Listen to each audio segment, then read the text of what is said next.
Bienvenue dans l'art de ta puissance, ton podcast pour un business conscient. Mon prénom est Cécilia. Dans la vie, je suis mentor et je t'accompagne à développer ton projet de cœur. Car devenir son propre boss n'a jamais été aussi organique et abondant. Mon leitmotiv dans la vie, c'est être libre. Et j'œuvre au quotidien en semant des graines de conscience pour qu'ensemble, nous osions être puissants et souverains de notre vie. Mets-toi à l'aise, l'épisode du jour va commencer. Bonjour à tous et bienvenue dans ce nouvel épisode de l'art de ta puissance. Comme vous le savez, durant ces mois d'avril, mai, juin, j'adore être en train de recevoir de nouveaux entrepreneurs pour vous les présenter, vous présenter leur parcours et qu'on puisse avoir ces conversations puissantes et inspirantes sur l'entrepreneuriat, sur les chemins aussi, les outils qu'on utilise. Et aujourd'hui, j'ai le plaisir de recevoir Marine Madrid, que j'avais reçue aussi dans dans un épisode de l'Arte d'Empoderarte, mon premier podcast qui était en espagnol. Et je suis très heureuse qu'on renouvelle l'expérience ensemble. Merci Marine. Bonjour Cécilia. Ma toute première question que je te poserai pour que ça te permette aussi un peu de t'introduire à nos auditeurs du jour, ce serait de savoir d'où tu viens, qui es-tu et qui étais-tu avant d'être entrepreneur finalement? Alors avant d'être entrepreneur, j'étais salariée, j'étais cadre dans des grandes entreprises et mon métier de base, c'était le métier d'acheteur. Donc j'ai fait ça pendant 8 ans. J'ai fait une école de commerce, j'ai travaillé en grande distribution, dans le domaine de la construction, dans le domaine du e-commerce. Et en fait, le switch, il s'est fait à l'âge de 28 ans. Donc on va dire que de 20 ans à 28 ans, j'étais vraiment dans le monde commercial, qui est un monde très exubérant, très basé sur l'apparence, très basé sur les performances, parce que le métier d'acheteur, c'est très basé sur la performance, très orienté aussi prix, tarif, enfin avec un focus particulier sur l'argent dans le métier que je faisais avant. Un focus aussi sur le salaire parce que j'avais fait ce métier d'acheteur pour gagner très bien ma vie. Voilà d'où je viens, en très condensé. C'est très condensé, en même temps, ça donne une bonne idée de d'où tu viens, de ton parcours. Et justement, j'aimerais que tu nous racontes comment est-ce que tu en es arrivé aujourd'hui à entreprendre et qu'est-ce que tu entreprends concrètement? C'est quoi ce qui t'anime? C'est quoi que tu partages avec le monde? Alors le switch, en fait, il s'est fait en 2 temps, on va dire. Le premier déclic, ça a été un voyage en 2016 que j'ai fait en Amérique du Sud, où je suis partie avec ma sœur au Pérou et en Équateur. Et en fait, avant cette expérience, Euh, j'ai expérimenté, on va dire, un pervers narcissique en tant que manager qui a bien appuyé là où ça faisait mal et sur toutes les failles que je voulais pas voir. Donc je suis partie faire ce voyage un peu au bout de ma vie. J'étais à la limite du burn-out, j'étais dans un état psychique vraiment déplorable, physique aussi. Et pendant ce voyage, le fait d'être avec ma sœur, en fait, ça a fait plein de pop-up partout. Et quand je suis rentrée, j'ai commencé une thérapie en fait, en allant voir un thérapeute. Cette thérapie, elle a duré plusieurs mois. Et en fait, cette personne-là m'a aidée à me reconnecter à toutes les émotions desquelles je m'étais déconnectée en tant qu'hypersensible. Donc là, je pense que 2016, j'avais à peu près 26 ans. Jusqu'à 27 ans, 28 ans, tous les mois, j'allais en thérapie. Je me souviens que j'avais des problèmes d'argent et que j'hésitais pas en fait à manger des pâtes pour pouvoir me payer les séances. Et ce qui était très clair dans ma tête à ce moment-là, c'est je changerai jamais de métier parce que mon métier me passionne. Vraiment, à l'époque, le métier d'acheteur, c'était un truc qui me passionnait et dans lequel en plus j'étais très très bonne. Et cette thérapie, elle a terminé sur un stage en fait de 3 jours où pour la première fois de ma vie, j'ai touché en fait du bout des doigts à l'énergétique, notamment à travers les constellations familiales que je connaissais pas du tout. Et je me souviens que ce jour-là, en fait, quand j'ai fait représentante pour les autres et que moi-même j'ai constellé, en fait, il y a un truc qui s'allumait dans ma tête et j'ai dit waouh, je passe à côté d'un truc monumental. Je sais pas ce que c'est, mais vraiment, ça vient me chercher. Et en parallèle, il y avait un kinésiologue sur cette retraite. J'ai fait une séance de kinésiologie. Et pareil, en fait, c'est venu, je réveillais un truc, j'ai dit, mais comment ce type, il fait pour avoir accès à des informations sur moi qu'il ne connaît pas, dont je lui ai jamais partagé. Et voilà, et cette retraite, en fait, s'est terminée, où j'ai dit en phrase de conclusion, je suis sûre d'une chose, c'est que je changerai jamais mon métier. Par contre, Jérôme, il s'appelait. Jérôme, je sais pas ce que tu fais, toi, avec la kinésiologie, je sais pas ce que c'est que ce bordel, mais vraiment, ça m'interpelle. Et je suis rentrée le lundi matin au bureau. Je me souviens avoir eu la sensation d'être complètement déconnectée, d'être moi dans une bulle et en fait d'appartenir, enfin justement de plus appartenir à un espèce de monde qui se déroulait devant moi, donc le monde de l'entreprise. Et je me souviens très bien fumer ma clope le matin avec mon café, regarder mes collègues discuter dehors et avoir cette sensation de désappartenance totale. Et en fait, les choses ensuite se sont enchaînées très rapidement. C'est-à-dire que ça, c'était au mois de mai.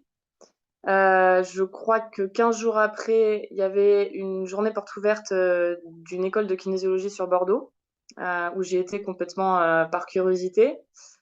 Je me suis rendu compte du coût de l'école, donc j'ai posé l'intention en fait un peu, bon, on va voir, d'attirer à moi l'argent pour pouvoir me former à cette école de kinésiologie.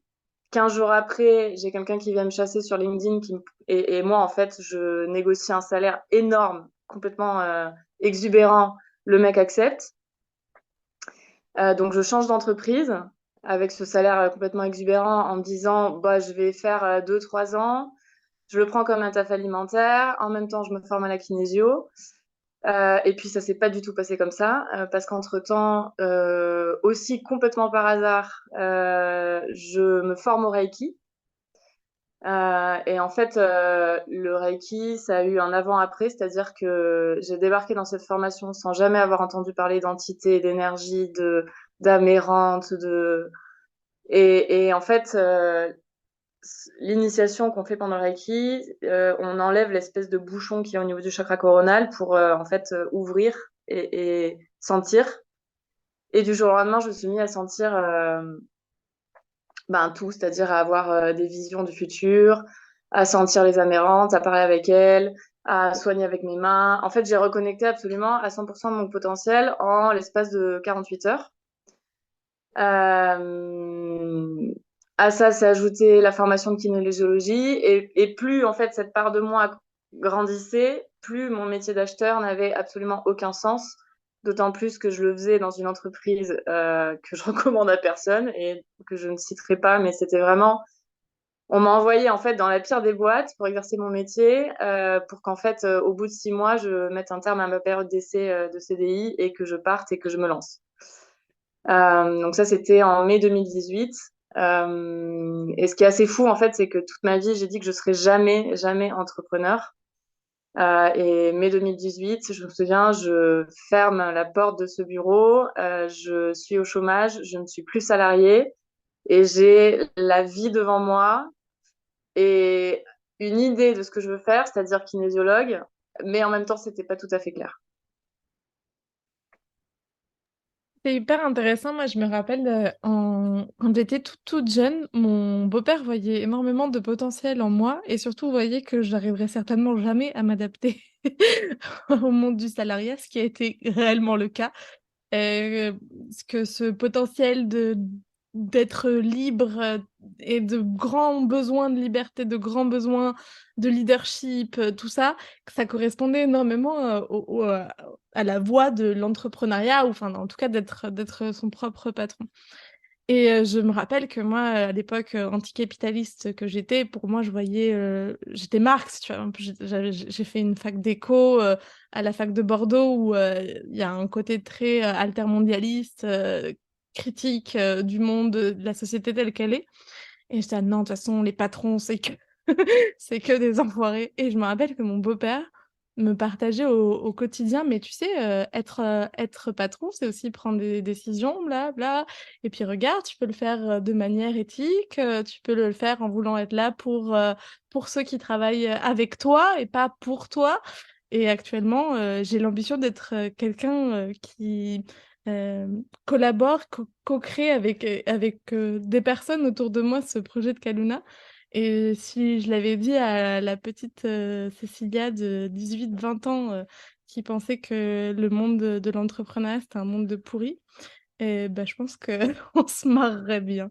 Je sais pas, j'avais envie de raconter cette histoire parce que parfois on se voile les yeux, on se voile la face à nous-mêmes alors que finalement l'intuition elle est déjà là. Oui, et dans mon cas, en fait, j'avais dit jamais à tout. En fait, toutes les choses que je fais aujourd'hui, c'est toutes des choses que j'avais dit que je ferais jamais. Est-ce que tu peux nous expliquer un peu plus du coup ce que tu fais actuellement? Euh, donc là, mon activité, elle a évolué parce que si je repars en 2018, j'ai démarré comme projet de faire kinésiologue. Donc j'ai dépensé à peu près 3 000 euros, il me semble, dans un début de formation que au final, j'ai abandonné. Parce que j'avais toutes ces nouvelles capacités en fait auxquelles j'étais en train de connecter et j'étais clairement en train de devenir folle dans ma tête, c'est-à-dire que j'arrivais pas à gérer ça. Euh, donc ça c'était d'un côté et de l'autre côté j'apprenais une procédure et des outils en kinésiologie et en fait j'arrivais pas à gérer les deux. À chaque fois que je faisais des séances à l'école, ça partait complètement en cacahuète.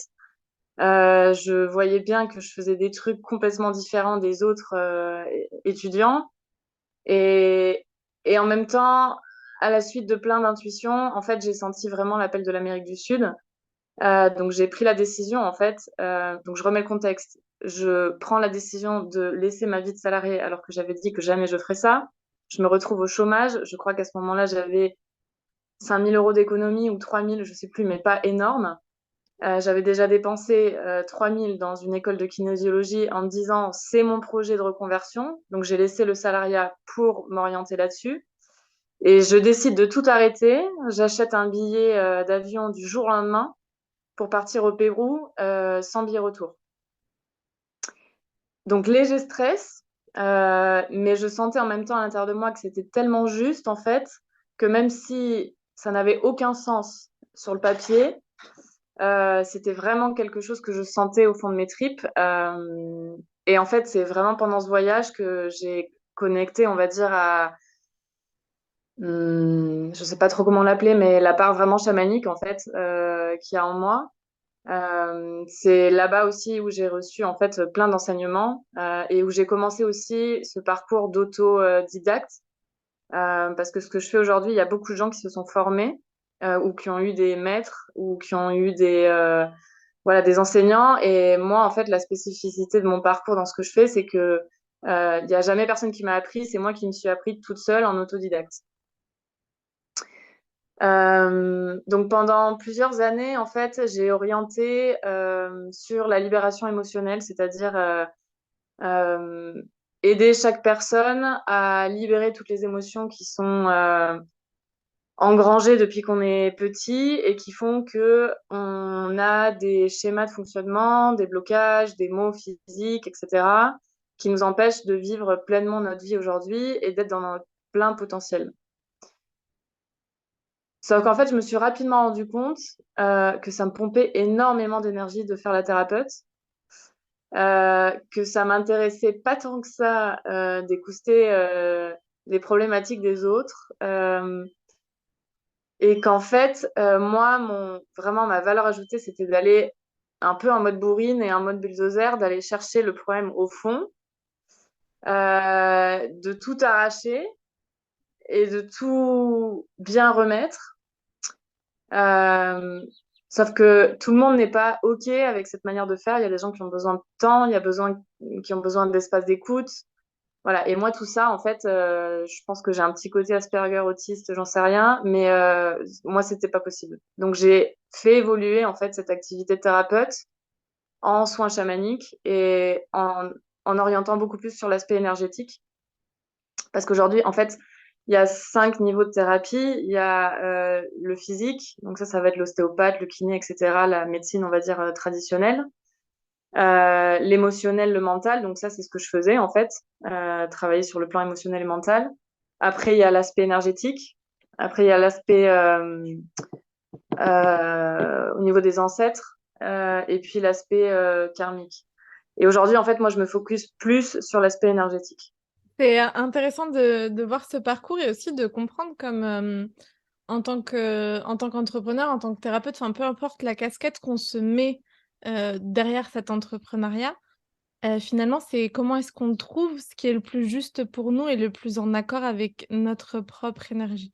Moi, je sais que je joue à un plan mental, émotionnel, et en même temps que je suis là pour ceux qui sont prêts et prêtes à se mettre en action.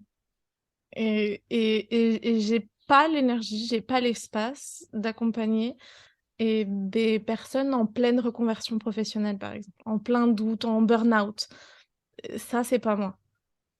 Moi, je suis là pour les personnes qui sont déjà empuissancées, qui ont déjà connecté avec leur puissance créatrice, avec cette capacité de se mettre en action et qui ont juste besoin d'un miroir, d'un reflet, parce qu'en fait, on a tous des angles morts et on a tous cette incapacité de se voir pleinement dans nos incohérences seuls. Et c'est intéressant enfin, ce que je ressors de ton partage, c'est assumons-nous pleinement et ne faisons pas ce qu'on croit on doit faire ou que les autres, mais en fait, osons pleinement, bah, toi, être cette bourrine, peut-être Asperger ou peut-être autre chose, qui a envie d'aller déblayer le terrain, et puis moi, ce bulldozer soleil qui est là pour botter des fesses et amener de l'amour. Ce qui est intéressant dans mon parcours, c'est que quand j'ai démarré mon activité du coup en indépendante, je me suis pas mis en auto-entrepreneur, j'ai directement créé ma société avec toutes les charges liées à ça, toutes les contraintes administratives.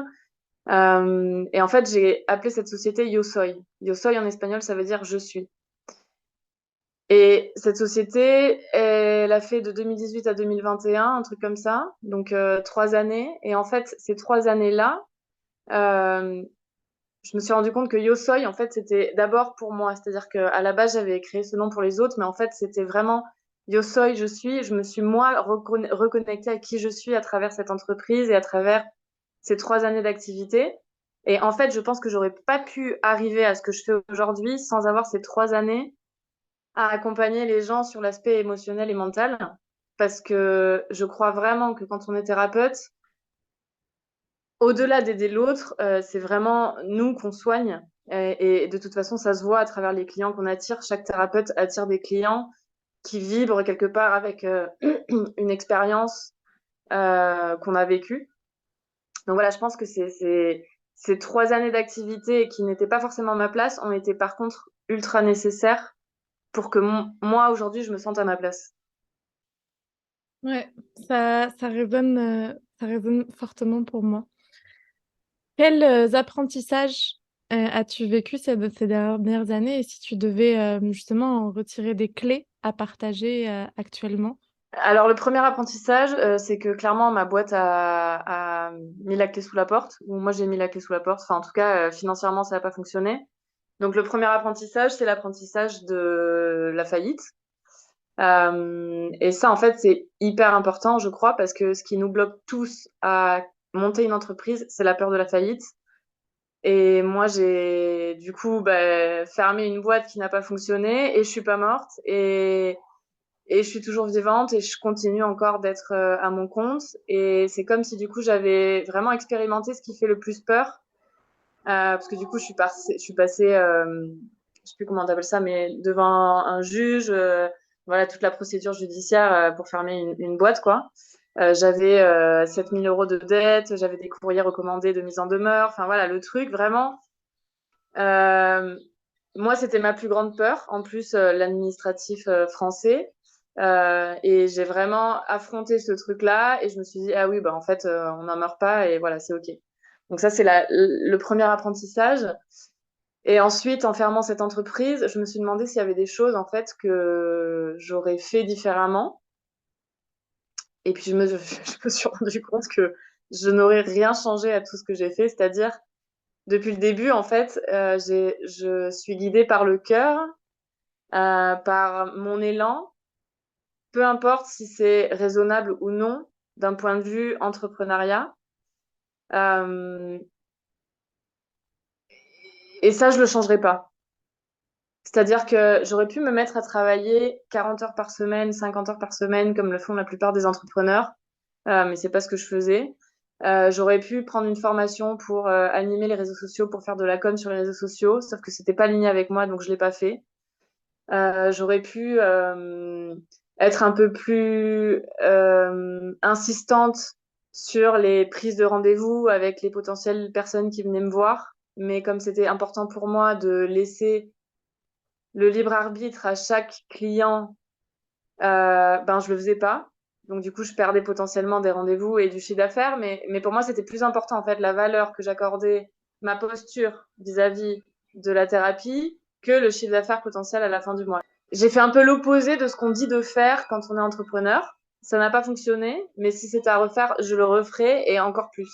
Et tu soulèves une vraie croyance. Moi, dans ma posture actuellement, j'accompagne des entrepreneurs à développer leur business pour pouvoir le faire de manière abondante et dans le flow. Et un des grands trucs que je dis, c'est en vrai, 'fin, ça doit te ressembler. Et si ça te ressemble pas, en fait, ton succès ou ton abondance financière, ce sera éphémère et ce sera même pas réellement quelque chose dont tu pourras être profondément fier. Et moi, ça fait 2 ans que Kaluna est en mouvement. Je commence juste actuellement à pouvoir gagner ma vie décemment de ce que je crée et je ne changerai rien parce que 100% de ce que j'ai fait était à mon image. Et je pense que, il y a un moment où on alchimise le processus et il faut juste accepter que bah, c'est peut-être un peu plus long que immédiat. Et en même temps, c'est d'autant plus authentique et d'autant plus nous. Je crois qu'en fait, la question à se poser, c'est comment est-ce qu'on estime qu'on réussit?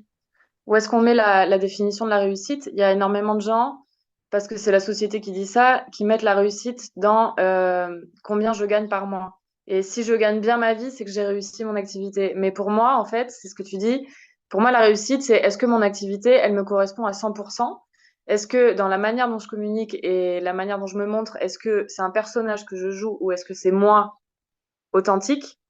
Parce qu'en fait, l'idée, c'est pas de recréer un énième personnage. Moi, j'en ai eu un pendant 7 ans en entreprise. Je me suis dit, si je suis à mon compte, je vais pas me recréer un personnage d'entrepreneur pour plaire à ce qu'on attend de moi avec cette posture de thérapeute. Non, je veux vraiment faire ce qui me correspond et de la manière dont j'ai envie de le faire. Et je pense que, comme tu dis, du coup, ça prend plus de temps. Mais par contre, une fois que c'est stable et une fois que c'est déployé, ben c'est magnifique. Mais ça prend plus de temps. On est d'accord. Ça prend plus de temps et en plus, toi, tu as le courage de parler de sujets qui sont tabous. Enfin, je veux dire, déjà, c'est de l'énergétique et en plus, tu parles beaucoup des plantes médecines sur tes réseaux sociaux. Alors, tu vis en Espagne, donc dans ma croyance, ou en tout cas dans mon filtre à moi, j'ai le sentiment qu'en Espagne, c'est plus accepté, communément accepté ou euh, plus visible, plus compris en tout cas. Mais tu communiques dans les deux langues, donc avec deux audiences et une audience aussi française.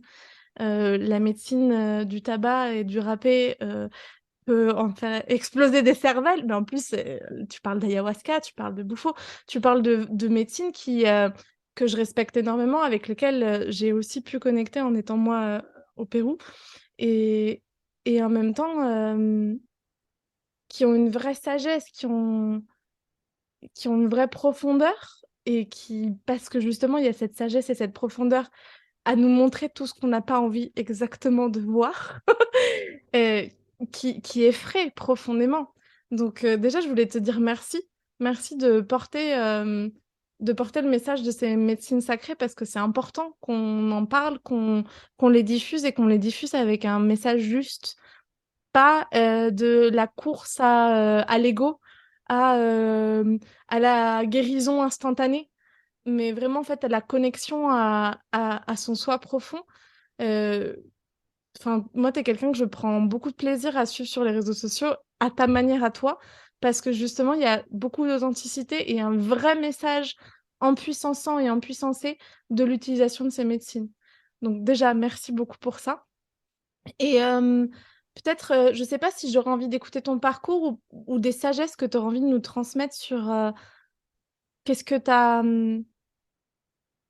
Ouais, pourquoi est-ce que t'as choisi de parler de ça? Ouais, je crois que c'est ma question. Pourquoi est-ce que t'as choisi de parler des médecines sacrées? Je pense que c'est dans la continuité de mon chemin. C'est-à-dire que, en fait, quand j'ai commencé à connecter avec le chamanisme et à faire des soins chamaniques, quasiment instantanément, enfin non, pas instantanément, mais on va dire que quelques années après sont venues les plantes de pouvoir. Donc la première qui s'est présentée à moi, c'est le San Pedro, donc c'est un cactus. Ça, c'était en Amérique du Sud pour mon deuxième voyage au Pérou. Et en fait, ce jour-là, j'ai vraiment pris une énorme claque. Premièrement parce que j'affrontais ma plus grande peur. Donc ça, c'était un truc que j'avais dit que je ferais jamais, prendre des plantes antéogènes. Moi, j'ai un parcours où j'ai bu beaucoup d'alcool, mais j'ai jamais fumé un seul pétard. J'ai jamais pris de drogue. Tout ça, c'était vraiment hors de mon. Enfin, c'était présent, mais je veux dire, c'était hors de question que j'y touche. Donc, prendre une plante qui va me faire faire un voyage pendant 6 heures, perdre le contrôle, c'était vraiment un truc. Enfin, je me souviens, la peur que j'avais, c'était une peur viscérale. Et le premier enseignement du San Pedro, ça a été, à l'époque, je me battais contre mon mental, en fait, et il m'a dit, enfin, la plante m'a dit, ton mental, ça peut être ton plus grand ennemi comme ton plus grand allié. Et à partir de ce jour-là, en fait, j'ai compris que mon mental était mon allié. Euh, et ensuite, l'ayahuasca s'est présentée. Donc, pareil, j'avais dit que jamais je prendrais d'ayahuasca de ma vie. Première cérémonie que je fais au Pérou, c'était en 2020, avant le confinement.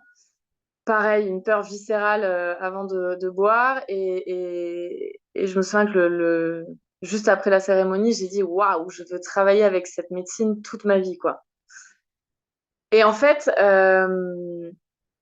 quand je suis rentrée, j'ai eu vraiment envie d'approfondir du coup le travail avec cette plante et je me suis très rapidement heurtée euh, à ce que pensent les gens de cette médecine. C'est-à-dire qu'en France, c'est un truc qui est considéré comme une drogue, c'est un truc qui est illégal. Ça a quand même pas une super réputation. Et ça m'a fait beaucoup de mal, en fait, de me confronter aux réflexions de mes proches, qui ont été quand même assez virulentes pour certains.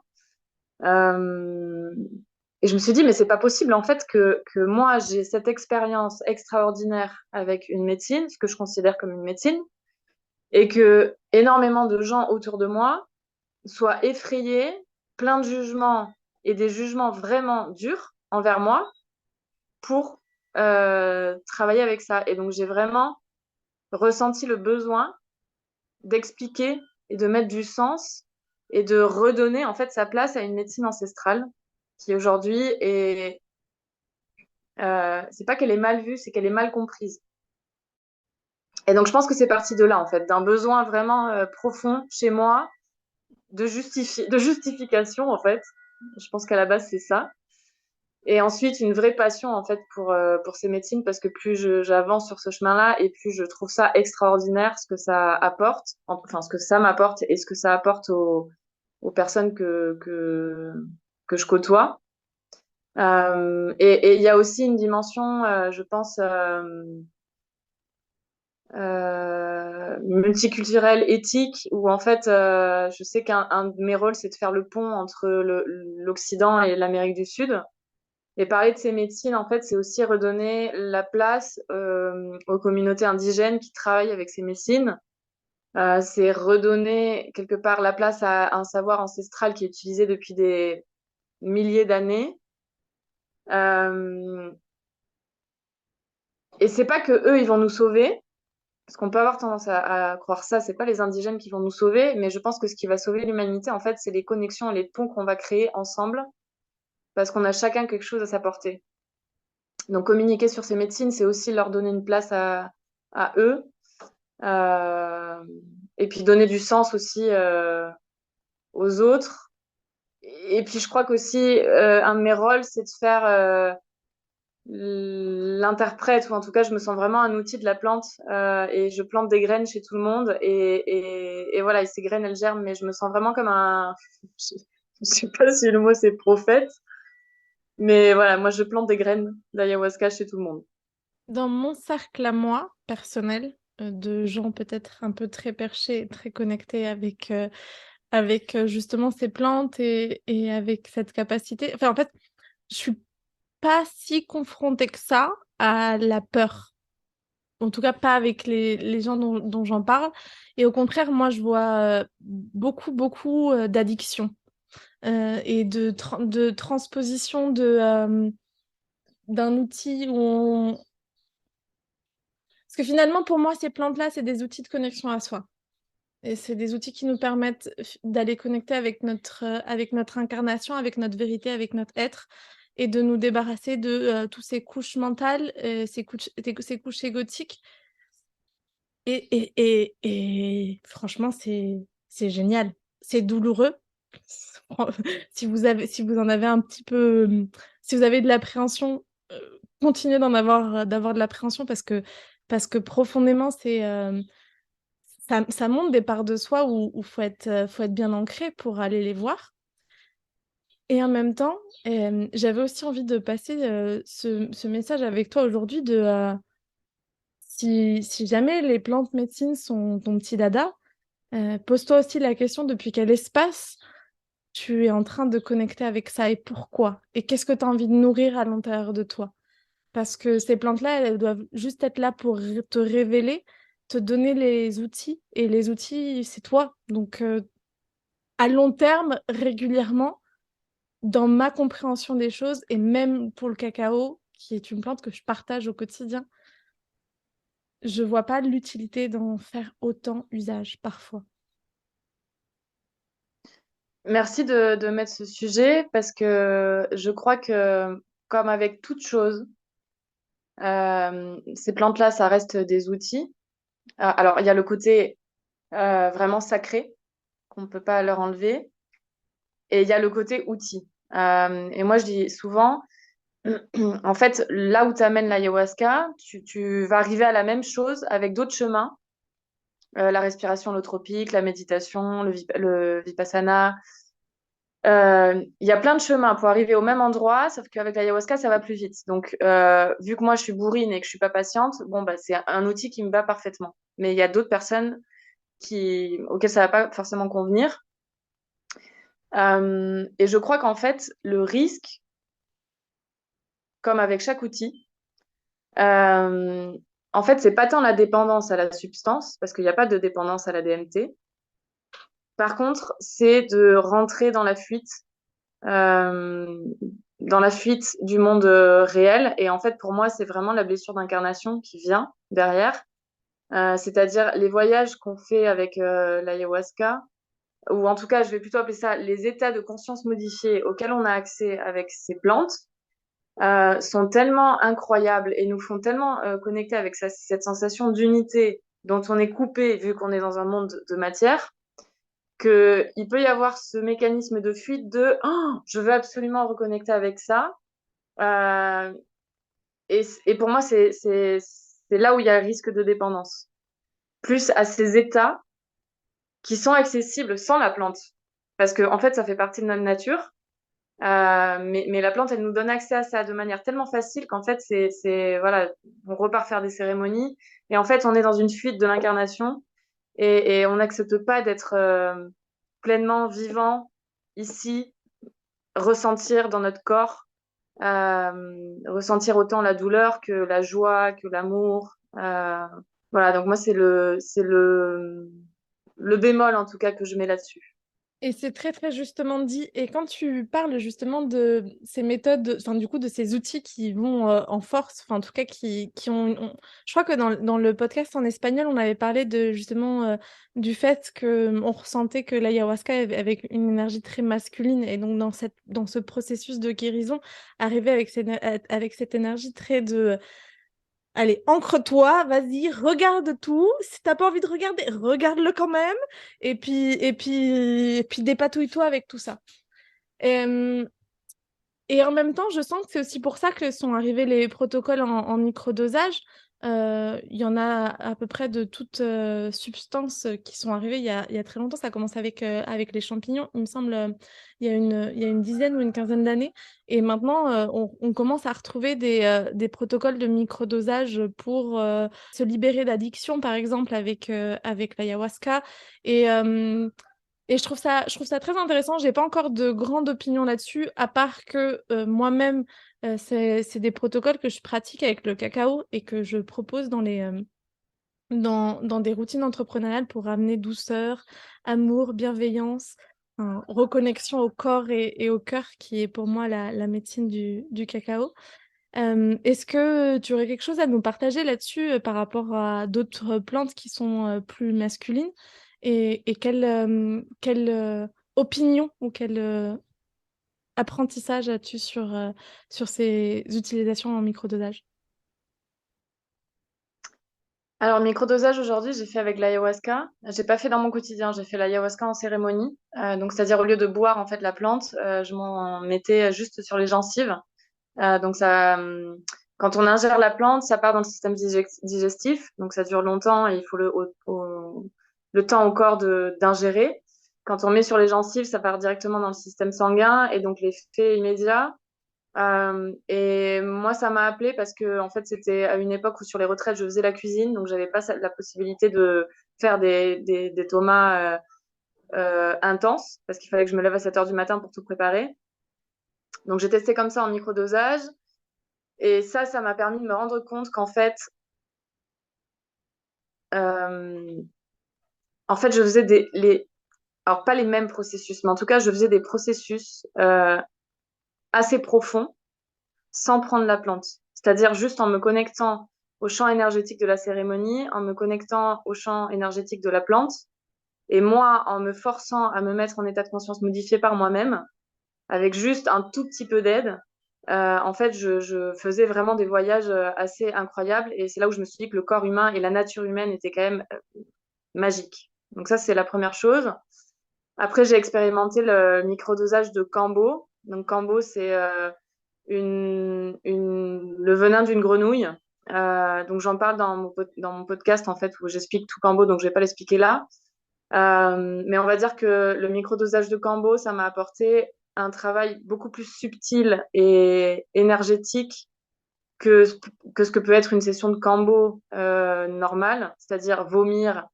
Ça sort par le nord et par le sud de manière assez brutale et intense pour le corps. Et, et en fait, Kambo en microdosage, ça m'a vraiment apporté un alignement. euh, Ça m'a apporté énormément d'abondance, étonnamment, et une clarté mentale. Et là, le microdosage que je suis en train de faire depuis 3 semaines, c'est un microdosage d'amanite. Donc, je trouve que c'est un excellent exemple de microdosage parce que l'amanite, en fait, c'est pas du tout un champignon qu'on peut prendre pour faire un voyage. Enfin, un voyage avec une grosse dose d'amanite, c'est vraiment compliqué. Moi, j'en ai pas fait, mais on m'a expliqué. C'est quand même super compliqué.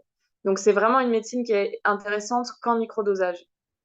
Et le microdosage d'amanite, ça m'apporte ancrage, alignement, stabilité émotionnelle, énergie vitale. Ça m'enlève la procrastination et ça me connecte à un truc hyper terrénal. Non, terrénal, ça c'est en espagnol, je crois. Euh, Y a rien. ça manque à la terre, tu vois. Et donc, du coup, ça m'apporte aussi ben, tout ce qui est lié à la terre. C'est-à-dire la connexion aux éléments, la connexion avec la nature. Enfin, c'est assez dingue, ce champignon en microdosage. Merci beaucoup pour ce témoignage. Vous retrouvez de toutes les manières le lien du podcast de Marine en description pour que vous puissiez aller écouter un peu plus justement sur chacune des médecines. Les podcasts sont très bien faits avec une explication de à quoi cherche chaque médecine et aussi de tes voyages avec ces plantes-là. Est-ce que si tu avais un cadeau, tu peux en dire plus qu'un, mais un ou deux, trois cadeaux que tu as reçus justement ce processus d'entrepreneuriat ou dans ce processus de connexion avec les plantes et que tu aimerais déposer ici pour inspirer nos auditeurs du jour? Les cadeaux pour moi, c'est des apprentissages qui ont été vraiment hyper durs émotionnellement, mais que je vois aujourd'hui comme un cadeau. C'est-à-dire, en fait, je pense que ce qui me définit dans mon parcours entrepreneuriat, c'est d'avoir fait des choix kamikazes. C'est-à-dire être capable de prendre des décisions en écoutant uniquement mon cœur, alors que tout autour de moi indique de ne pas prendre cette décision. Donc, grosso modo, la contrainte principale, c'est l'argent. Et en fait, je me suis retrouvée pendant ces 6 années d'entrepreneuriat à faire des jobs alimentaires de manière ponctuelle. Et en fait, il y a plein de fois, soit où j'ai dit non à une proposition de job alimentaire, alors que j'étais dans une merde pas possible financièrement, et où j'ai vraiment dit non parce que je sentais profondément et viscéralement qu'il fallait pas que j'y aille, ou de dire stop à un job alimentaire que j'étais en train de faire parce que je sentais qu'en fait ça me pompait trop d'énergie et que si je faisais ça, je pouvais pas faire le reste. Euh, et en fait, ce qui est assez incroyable, c'est que je savais à chaque fois que je disais non à un truc et que je prenais tout mon courage à l'intérieur et alors que tout le monde me disait mais si, accepte, fais ça, et que moi je disais non, c'est pas aligné, je le sens pas, je le fais pas. À chaque fois que je prenais mon courage pour le faire, il y avait toujours un cadeau derrière. Et en fait, au fur et à mesure de ces 6 années, je crois que c'est vraiment en faisant ces choix complètement dingos, mais hyper alignés avec ce que j'ai à l'intérieur, que ça m'a permis en fait aujourd'hui d'être là où je suis, c'est-à-dire il y a 2 mois à peu près ou un mois. En fait, ça faisait des mois que j'essayais de manifester une place auprès de ces médecines. Et il y a un mois ou 2 mois, j'ai un ami qui m'a appelé pour me proposer en fait de travailler avec eux pour organiser des retraites ayahuasca, pour m'occuper de toute la partie communication, administratif. Et donc, en fait, à terme, d'avoir vraiment de gagner ma vie avec ça. Et ça arrivé euh, juste après avoir dit non à 2 propositions de job et juste après avoir arrêté un job que je faisais alimentaire parce que vraiment, ça me correspondait plus.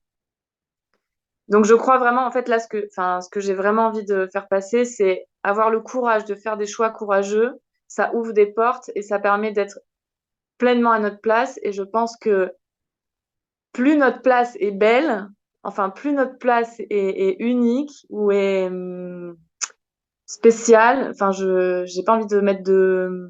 Tu vois ce que je veux dire? Plus les choix que ça demande de faire sont difficiles et courageux. Mais vraiment, ça en vaut la peine.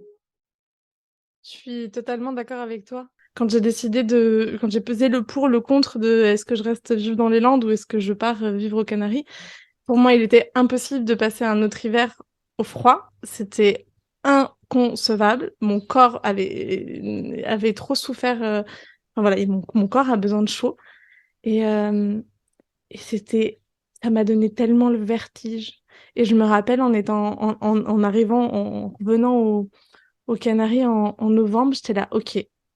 Alors là, j'ai plus de filet de sécurité. J'ai pas beaucoup d'argent. Je devais avoir 1 000 € sur mon compte bancaire. Et j'ai passé novembre, décembre, janvier avec quasiment zéro rentrée d'argent. J'étais là, ah. Et en fait, il y a un moment où il y avait le mur. J'étais devant le mur et j'ai lâché les chevaux. J'ai osé me dire, ok, de toute façon, c'est all-in. T'as plus d'autre solution que de croire profondément en ce que tu fais. Et j'ai commencé à y croire et j'ai commencé à communiquer depuis cet espace de confiance, de foi. Et comme tu dis, quand on s'écoute profondément, quand on ose assumer pleinement ses choix et qu'en plus on communique sur ses choix de manière authentique, il y a de la magie. La vie, elle nous correspond, elle nous laissera jamais dans une situation de caca qu'on n'est pas capable de gérer. Du coup, je vais rebondir. On va parler un peu de chiffres parce que comme c'est un truc tabou et que moi j'aime bien parler des sujets tabous, euh, si tu veux, je peux donner une moyenne un peu de mes revenus sur les 6 années d'entrepreneuriat. La CAF, c'est un des choix kamikazes que j'ai fait. C'est-à-dire, j'avais la possibilité de demander la CAF. Et en fait, je me suis jamais autorisée à la demander, tout en sachant que ça aurait été 500 balles tous les mois de manière facile et stable. Donc, je pense que ma vie aurait été beaucoup plus simple si j'avais eu la CAF. Mais vraiment par choix et par alignement, en fait, je me suis dit, je veux. En fait, c'était débile, mais je me suis dit, je veux pas me connecter à cet égrégore de non-abondance. Et donc, de recevoir, en fait, ça va me mettre dans cet égrégore-là et je veux pas. Voilà. Donc j'ai dit non. Ça fait partie des choix qui ont été assez durs à faire, mais que j'ai fait. Et ensuite, pour mes revenus, donc, quand j'étais acheteur, je gagnais 2 300 € net, à peu près, ce qui faisait à peu près un salaire brut à 2008, il me semble. Et je suis passée de 2 300 € net euh, à, en moyenne, on va dire que depuis 6 ans, je gagne entre 500 et 1 000 € net par mois. Avec des mois où j'ai gagné moins de 500 €, d'autres où j'ai gagné plus de 1 000 €. Mais grosso modo, depuis 6 ans, c'est à peu près ça mes revenus. Sur l'année 2022, j'ai calculé, je crois que la moyenne, c'était 800 € brut par mois. Donc ensuite, enlève les 25% d'auto-entrepreneur, donc ça fait pas beaucoup. Et en fait, c'est pas mon objectif de vivre avec rien. C'est juste un cycle et je sais que je suis en train d'expérimenter depuis quelques années le fait de vivre avec pas beaucoup. Parce qu'en fait, tu te rends compte que tu ne meurs pas. C'est-à-dire qu'à chaque fois que j'étais dans des catastrophes financières, ben, je continuais à respirer, je continuais à me lever tous les matins, à ressentir de la joie, à ressentir de l'envie. Et en fait, il y a toujours une solution, même quand tu es dans le rouge, la vie a toujours une solution, il y a toujours un apprentissage derrière.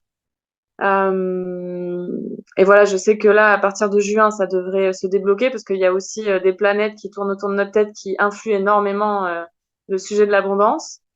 Donc là, je sais que je vais vers des horizons beaucoup plus fluides en termes d'argent. Mais en tout cas, toute cette étape euh, de pénurie financière, ça a été super dur. Mais je crois que c'était nécessaire pour comprendre que euh, l'argent ne fait pas tout et qu'en fait, il y a plein d'autres solutions. Euh, et surtout que la vie nous soutient tout le temps, en fait. C'est ça le message de fin. C'est la vie nous soutient tout le temps. Et en plus, quand on croit profondément en elle et en soi, il y a vraiment possibilité de passer un shift. Moi, j'ai jamais gagné d'argent. J'ai jamais, je pense que j'ai jamais été payée de toute ma vie jusque ces 5 derniers mois. Et je pense que ces 5 derniers mois, j'ai gagné plus d'argent que ce que j'ai jamais généré dans ma vie. Non, j'exagère pas. Mais, mais vraiment, en fait, moi, je suis passée d'un monde de bisounours, d'ONG, mon truc international, où on m'avait dit que plus tard, je pourrais gagner beaucoup, mais que d'abord, il fallait que je commence par surtout travailler gratuitement. Au monde de j'entreprends et c'est la galère. En plus, j'entreprends au Pérou avec une monnaie qui ne vaut pas grand-chose sur le marché international. Et, euh, et après, je rentre en France et je me dis non, je veux surtout pas travailler, donc je vais vivre du RSA en attendant de trouver quelque chose, de trouver ma voie.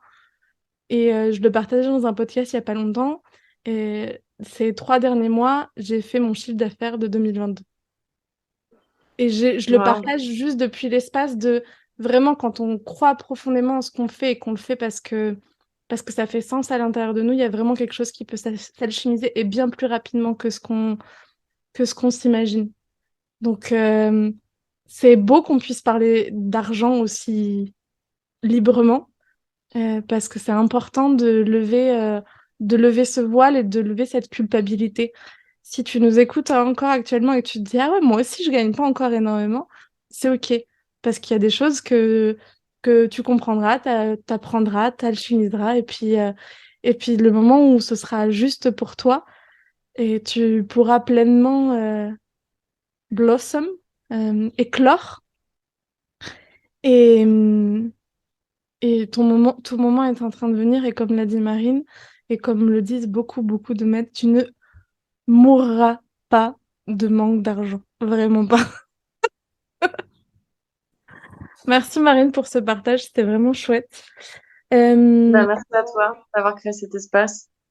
J'adore aussi laisser ce petit espace pour que mes invités, et donc tu puisses nous raconter où te trouver, qu'est-ce que tu proposes en ce moment, s'ils ont envie de s'offrir des retraites d'ayahuasca ou s'ils ont envie d'aller en mode bulldozer, nettoyer ce corps énergétique. Comment est-ce qu'ils te trouvent? Alors, il y a un site web, c'est marine-madrid.com. Il y a une page Instagram, Marine Madrid-du-bas. Voilà. Et en fait, je pense que sur le site web, il y a tous les liens vers Instagram, Facebook, podcast, etc. Et sur Instagram, il y a tout ce que j'ai envie de partager au jour le jour, avec les informations sur les prochaines retraites. Voilà. Merci beaucoup. Ils seront de toutes les manières aussi en description. Euh, il y a une petite coutume sur ce podcast maintenant, c'est de demander à mon invité la célébration du jour, quelque chose qu'on peut fêter ensemble avant de se dire au revoir. Franchement, ma célébration du jour, c'est que j'ai cuisiné un poulet en cocotte. Et ça faisait super longtemps que je m'étais pas préparée, moi toute seule, à un petit plat, tu sais, en cocotte mijotée pendant 1 heure et demie, là. Et je crois que c'est ça ma célébration, parce que je l'ai vraiment savouré. Et comme je mange pas souvent de la viande, voilà, j'avais vraiment envie de me faire un poulet après une cérémonie ayahuasca.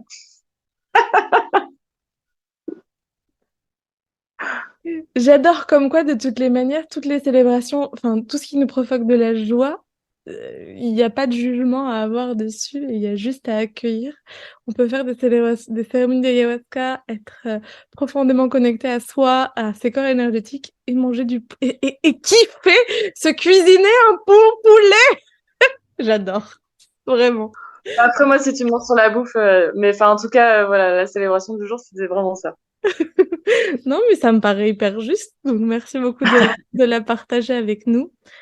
Et on en arrive à la fin de cet épisode. Je te remercie, toi qui nous as écoutés jusqu'à maintenant. N'hésite pas à aller retrouver Marine sur ses réseaux sociaux et puis à venir sur mon Instagram à @kaluna by Ceci pour me faire tes retours, tes recommandations, pour me dire aussi s'il y a des entrepreneurs, des thérapeutes, des coachs, des créateurs, des artisans, des chaman que tu aurais envie que je reçois sur ce podcast. J'ai très envie d'aller à la rencontre de nouvelles personnes que je ne connais pas encore. Alors je le dépose par ici. Merci Marine et à très vite. Merci, Cécilia. Ciao, ciao. Et si tu as apprécié ce que tu viens d'écouter, je t'invite à nous rejoindre sur l'Instagram de Kaluna, @KalunaVaiSessi, où tu peux aussi réserver un appel découverte avec moi pour sentir les synergies secrets. À très vite!